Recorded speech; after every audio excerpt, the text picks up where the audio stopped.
आणि अशा वेळी मला बोलायला उभा केलेला आहे आणि अध्यक्षांनी बोललं पाहिजे, हा नियम आहे आणि अध्यक्षाच्या समोर असल्याने ऐकलं पाहिजे, हे बंधन आहे, लक्षात घ्या. म्हणून लखनजी,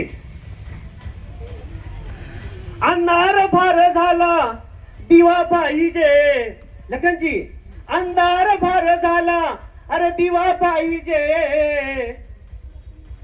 बुरडाच्या विकासाची केतय्य पाहिजे. बुरडाच्या विकासासाठी केतय्य पाहिजे. सर्वप्रथम आपल्या मैत्रकीचं ग्रामदैवत श्री शिवशिलेश्वर यांना मी अभिवादन करतो. आणि 12व्या शतकामध्ये त्यांनी क्रांती केली त्या महामानवाला, म्हणजे महात्मा बसवेश्वर असू द्या किंवा आमचे संत केतेश्वर असू द्या, यांना अभिवादन करतो आणि नमन करतो.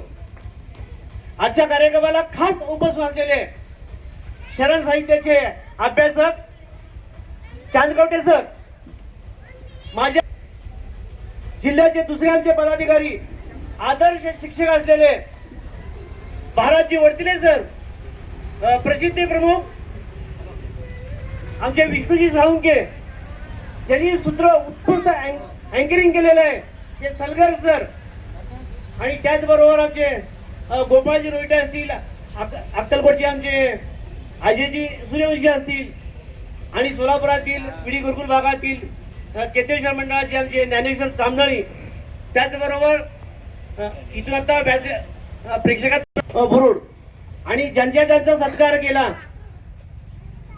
ते त्यांचे पालक आणि उपस्थित बंधू भगिनीनो. मांजर इपरनगर कर्नाटक आहे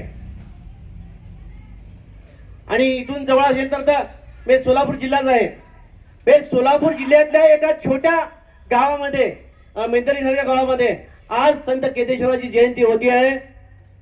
त्यामुळं इथले कार्यकर्ते, इथले पदाधिकारी, इथले नागरिक म्हणजे अभिनंदनाचा पात्र आहेत.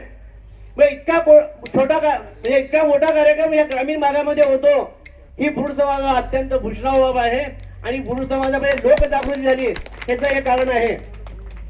मी तुम्हाला सांगायला आनंद वाटेल, सोलापूर जिल्ह्यामध्ये मोठ्या प्रमाणात बुरुड समाज आहे. पंढरपूर आहे, बार्शी आहे, अकलूज आहे आणि सोलापूर आहे. परंतु राजकीय क्रांती किंवा